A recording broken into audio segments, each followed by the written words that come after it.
ನಮಸ್ತೆ ಎಲ್ರಿಗೂ. ಎಲ್ಲರೂ ಹೇಗಿದ್ದೀರಾ? ನೀವೆಲ್ಲರೂ ಚೆನ್ನಾಗಿದ್ದೀರಾ ಅಂತ ನಾನು ಭಾವಿಸ್ತೀನಿ. ಇವತ್ತು ಆಫೀಸಿಗೆ ರಜೆ ಇರೋದ್ರಿಂದ ಸ್ವಲ್ಪ ಲೇಟಾಗೇ ಇದ್ದೆ. ಸೊ ತಿಂಡಿ ಖಾಲಿ ಆಗಿರುತ್ತೆ ಅಂದ್ಕೊಂಡು ಕೆಳಗಡೆ ಹೊರಟೆ. ನೋಡೋಣ ಬನ್ನಿ, ತಿಂಡಿ ಇದೆಯಾ, ಖಾಲಿ ಆಗಿದೆಯಾ ಅಂತ. ಪೂರಿ ಮಾಡಿರ್ತಾರೆ ಇವತ್ತು ಸ್ಯಾಟರ್ಡೆ.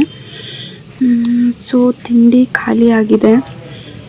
ಸೊ ನಾನು ಅಂಗಡಿಗೆ ಹೊರಟಿದ್ದೀನಿ. ಇದು ನೋಡಿ ನಮ್ಮ ಪಿ ಜಿ ಎಂಟ್ರೆನ್ಸು. ನಮ್ಮ P G owner P G ದೃಷ್ಟಿ ಆಗಬಾರ್ದು ಅಂತ ಪೂಜೆ ಗೀಜೆ ಎಲ್ಲ ಮಾಡಿ ಕುಂಬಳಕಾಯಿ ಎಲ್ಲ ಹೊಡೆದ್ಬಿಟ್ಟಿದ್ದಾರೆ. ಇದು ನಮ್ಮ ಪಿ ಜಿ ಸರೌಂಡಿಂಗ್ಸು. ವಾತಾವರಣ ಅಂತೂ ಚೆನ್ನಾಗಿದೆ, ನನಗಂತೂ ಇಷ್ಟ ಆಯಿತು.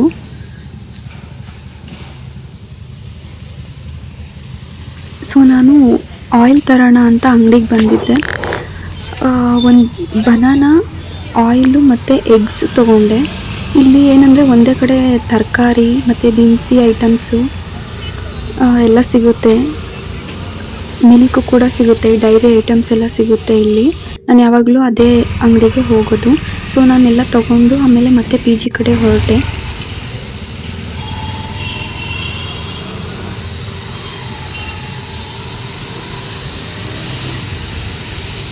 ನಾನಿರೋದು BTM ಲೇಔಟಲ್ಲಿ. ಸೊ ಈ ಏರಿಯಾ ಅಂತೂ ನಂಗೆ ತುಂಬಾ ಇಷ್ಟ ಆಯಿತು, ವಾತಾವರಣ. ಇದೇ ನೋಡಿ ನಮ್ಮ ಪಿ ಜಿ. ಇದು ನಮ್ಮ P G entrance.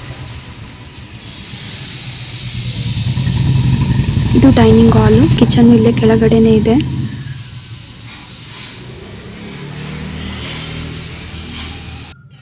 Dry fruits ಎಲ್ಲ ಖಾಲಿ ಆಗಿದ್ದರಿಂದ ಡ್ರೈ ಫ್ರೂಟ್ಸ್ ಎಲ್ಲ ತೆಗೆದು ಖಾಲಿ ಡಬ್ಬದೊಳಗಡೆ, ಚಿಕ್ಕ ಚಿಕ್ಕ ಡಬ್ಬದೊಳಗಡೆ ಹಾಕಿಟ್ಕೊಂಡೆ. ಸೊ ಚಿಕ್ಕ ಡಬ್ಬದಲ್ಲಿ ಹಾಕಿಟ್ಕೊಂಡ್ರೆ ನನಗೆ ಬೆಳಗ್ಗೆ ಈಸಿ ಆಗುತ್ತೆ ತಕ್ಕೊಂಡು ಬೇಗ ಬೇಗ ತಿಂದ್ಕೊಂಡು ಹೊರಡೋಕ್ಕೆ. ಸೊ ಹಾಗಾಗಿ ಎಲ್ಲ ಚಿಕ್ಕ ಡಬ್ಬಕ್ಕೆ ಟ್ರಾನ್ಸ್ಫರ್ ಮಾಡಿಕೊಂಡೆ.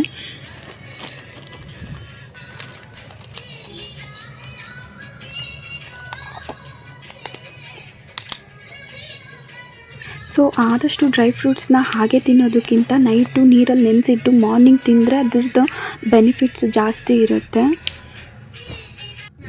ಹಾಗೆ ನನ್ನ ಬರ್ಡೇ ಕೊಟ್ಟಿರೋ ಚಾಕ್ಲೇಟ್ಸ್ ಎಲ್ಲ ಹಾಗೆ ಇತ್ತು. ಅದನ್ನು ಇವತ್ತು ಓಪನ್ ಮಾಡಿ ನೋಡಿದೆ. ಒಂದೆರಡು ಚಾಕ್ಲೇಟ್ಸ್ ಕೂಡ ತಿಂದೆ. ನಾನು ಫ್ಯೂಸ್ ಚಾಕ್ಲೇಟ್ ತಿಂದೆ. ಅದರಲ್ಲಿ ರೋಸ್ಟೆಡ್ ನಟ್ಸ್ ಮತ್ತು ಆಲ್ಮಂಡ್ಸ್ ಇರೋದ್ರಿಂದ ಒಳ್ಳೆ ಟೇಸ್ಟ್ ಕೊಡ್ತಾಯಿತ್ತು.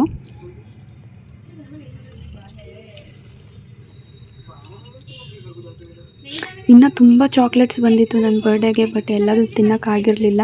ಸ್ವಲ್ಪ ಮನೆಗೆ ತೊಗೊಂಡೋಗಿದ್ದೆ, ಮಿಕ್ಕಿದ್ದೆಲ್ಲ ಹಾಗೆ ಇಟ್ಟಿದ್ದೆ ಇಲ್ಲೇ ಪಿ ಜಿನಲ್ಲೇ. ಸೊ ನಾನು ಆಮೇಲೆ ಆಯಿಲಿಂಗ್ ಮಾಡಿಕೊಂಡೆ. ವೀಕ್ಲಿ ಒನ್ಸ್ ಅಷ್ಟೇ ಆಯಿಲಿಂಗ್ ಮಾಡೋದು ನಾನು. ಸೊ ಆಯಿಲಿಂಗ್ ಹಾಕ್ತಿದ್ದಂಗೆ ನೆತ್ತಿ ಎಲ್ಲ ತಣ್ಣಗಾಗ್ತಿತ್ತು. ಆಮೇಲೆ ಊಟ ಮಾಡಿದೆ. ಊಟಕ್ಕೆ ರೈಸು, ಹಪ್ಪಳ, ನುಗ್ಗೆಕಾಯಿ ಸಾಂಬಾರು ಮತ್ತು ಮಜ್ಜಿಗೆ ಇತ್ತು. ಊಟ ಮುಗಿಸ್ಕೊಂಡು ಬಟ್ಟೆ ವಾಶ್ ಮಾಡಬೇಕು ಅಂತ ಟೆರೆಸ್ ಮೇಲೆ ಬಂದೆ. ಟೆರೆಸ್ ಮೇಲೆ ಬಂದರೆ ಮಿಷಿನಿಗೆ ಹಾಕೋಣ ಅಂತ ಅಂದ್ಕೊಂಡೆ, ವಾಷಿಂಗ್ ಮಿಷಿನ್ಗೆ. ಬಟ್ ವಾಷಿಂಗ್ ಮಿಷಿನ್ ಫ್ರೀ ಇರಲಿಲ್ಲ, ಯಾರೋ ಹಾಕಿಬಿಟ್ಟಿದ್ರು. ಸೊ ಇನ್ನೂ 1 hour ಟೈಮ್ ಇರೋದ್ರಿಂದ ನಾನು ಹ್ಯಾಂಡ್ ವಾಶೇ ಮಾಡಬೇಕಂತ ಡಿಸೈಡ್ ಮಾಡಿಕೊಂಡೆ. ಬಟ್ಟೆ ಜಾಸ್ತಿ ಇತ್ತು. ನನಗೆ ಮಷಿನ್ ವಾಶ್ ಮಾಡೋದಕ್ಕಿಂತ ಹ್ಯಾಂಡ್ ವಾಶ್ ಮಾಡಿದ್ರೇ ತುಂಬ ಸ್ಯಾಟಿಸ್ಫ್ಯಾಕ್ಷನ್ ಸಿಗುತ್ತೆ. ಸೊ ಬಕೆಟಿಗೆಲ್ಲ ನೀರು ತುಂಬಿಸ್ಕೊಂಡು ಹ್ಯಾಂಡ್ ವಾಶ್ ಮಾಡಿಕೊಂಡೆ. ಬಟ್ಟೆ ಒಗೆದು ಮುಗಿಸೋದ್ರಲ್ಲಿ 1 hour ಮೇಲೇ ಆಗಿಬಿಟ್ಟಿತ್ತು. ನಾರ್ಮಲಿ ನಾನು ಜಾಸ್ತಿ ಟೈಮ್ ತೊಗೋತೀನಿ.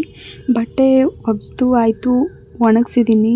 ಬಿಸಿಲು ಅಷ್ಟೊಂದು ಇರಲಿಲ್ಲ, ಸ್ವಲ್ಪ ಕಮ್ಮಿನೇ ಇತ್ತು. ಮೋಡ ಜಾಸ್ತಿ ಇತ್ತು, ಮಳೆ ಯಾವಾಗ ಬರುತ್ತೆ ಅಂತ ಗೊತ್ತಿರಲಿಲ್ಲ. ಆದರೂ ನಾನು ಬಟ್ಟೆ ಒಣಗಿಸ್ಬಿಟ್ಟೆ, ಒಣ ಹಾಕಿದ್ದೆ. ಸೊ ಇವತ್ತಿನ ವಿಡಿಯೋ ನಿಮಗೆಲ್ಲ ಇಷ್ಟ ಆಗಿದರೆ ಪ್ಲೀಸ್ ಲೈಕ್ ಮಾಡಿ, ಶೇರ್ ಮಾಡಿ, ಸಬ್ಸ್ಕ್ರೈಬ್ ಮಾಡಿ, ಸಪೋರ್ಟ್ ಮಾಡಿ. Thank you so much.